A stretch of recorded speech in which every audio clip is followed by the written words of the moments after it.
So generally అంటే once delivery అయిన తర్వాత మహిళ బాడీలో చాలా చేంజెస్ వస్తూ ఉంటాయి. అంటే బ్రెస్ట్ పెరగడం కానీ, టమ్మీ పెరిగిపోవడము, బరువు పెరగడం ఉన్నట్టుండి. సో దీనివల్ల చాలామంది తెలియకుండానే డిప్రెషన్లోకి వెళ్ళిపోతూ ఉంటారు. ఎలా నేను మళ్ళీ నార్మల్ స్టేజ్కి వస్తాను అనే క్వశ్చన్ మార్క్ అందరిలో ఉంటుంది. బట్ కొంతమందికి మనం అనుకున్నట్టుగా బేబీని చూసుకోవాలి, టేక్ కేర్ చేయాలి కాబట్టి ఆ టైం అది దొరకకపోతూ ఉండొచ్చు ఎక్సర్సైజ్కి. సో వీళ్ళకి ఎలాంటి సజెషన్స్ ఇస్తూ ఉంటారు మీరు?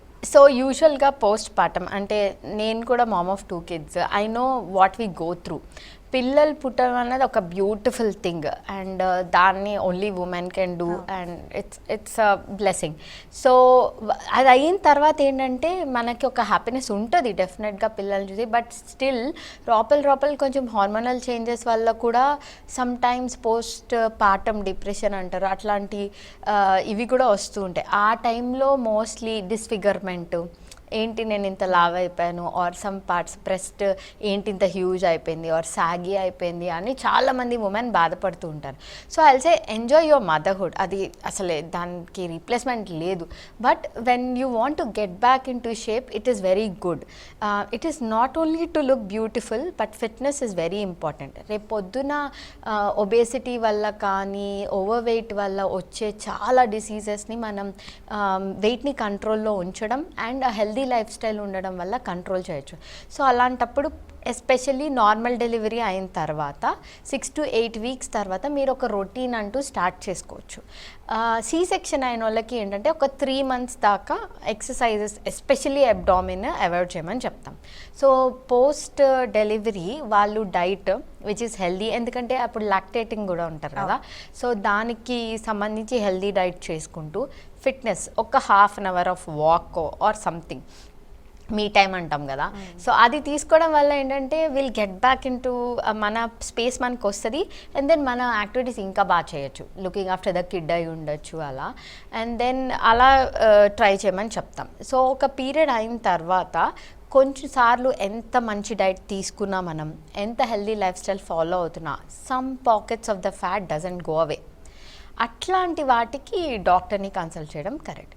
సో సి సెక్షన్ అయిన తర్వాత 3 months, పోస్ట్ పార్టమ్ అదే నార్మల్ డెలివరీ తర్వాత 6 weeks నుంచి వీళ్ళు ఫాలో అయినా కూడా ఎప్పుడైతే వాళ్ళు కన్సల్టేషన్కి ఎప్పుడైనా రావచ్చు, 6 months తర్వాత వచ్చి చూపిస్తే వీల్ టెల్ దెమ్ ఏం చేయొచ్చు అని చెప్పి. దానిలో డిఫరెంట్ వెరైటీస్ ఉంటాయి. ఫర్ సపోజ్ ఒక ఉమెన్ మోస్ట్ కామన్ అబ్డోమెన్ కదా, ప్రెగ్నెన్సీలో అబ్డోమెన్ చాలా హ్యూజ్ అవుతుంది అండ్ దెన్ అది తగ్గుతుంది. కాకపోతే ప్రెగ్నెన్సీని మన బాడీ అకామిడేట్ చేయడం కోసం మన మజిల్స్, సెంటర్లో ఉన్న మజిల్స్ ఇలా డైవార్కేషన్ అంటాం, అది సపరేట్ అవుతుంది అనమాట. సో అది పోస్ట్ ఆప్లో దాని టోన్ రీగెయిన్ చేయకపోతే అది సపరేట్ ఉండడం వల్ల నిల్చున్నప్పుడు బల్జ్, పడుకున్నప్పుడు ఫ్లాట్గా అయిపోయే అవకాశం ఉంటుంది. దాన్ని డైవార్కేషన్ ఆఫ్ రెక్టై అంటారు. ఇంకొకటి అంబలికస్ కింద ఒక సాగీ స్కిన్, అంటే ఏదైతే మనకి ప్రెగ్నెన్సీలో పెద్దదై మళ్ళీ రిట్రాక్ట్ అవుతుందో ఆ పార్ట్ ఆఫ్ ద స్కిన్ సాగీగా కిందకి జారినట్టుగా ఉంటుంది, అదొకటి. ఇలాంటివన్నీ మనం టమ్మీ టక్లో కన్సిడర్ చేయొచ్చు. సో టమ్మీ టక్లో ఏం చేస్తామంటే ఎక్సెస్ స్కిన్ ఏదైతే ఉంటుందో అదంతా రిమూవ్ చేయొచ్చు. ఈ మజిల్ డైవారికేషన్ అన్నాం కదా, దాన్ని రిపేర్ చేసి టైటన్ చేయొచ్చు. ఇంకోటి ఏంటంటే లైపోసక్షన్ అని కూడా యాడ్ చేస్తాం టమ్మీ టక్కి. దాంట్లో ఏంటంటే ఫ్యాట్ డిపాజిట్స్ ఉంటాయి మనకి పొట్ట మీద అవ్వచ్చు, బ్యాక్ అవ్వచ్చు, ఎక్కడైనా అవి కూడా లైపోసక్షన్ చేసి ఫ్యాట్ తీసేయచ్చు. సో ఇలాంటి వాళ్ళకి మేము అంటే వాళ్ళని చూస్తే మా దగ్గరికి వచ్చినప్పుడు సజెస్ట్ చేస్తాం, you can go for a tummy tuck అని. సో అలాంటి వాళ్ళకి టమ్మీ టక్ చేయొచ్చు. ఓకే.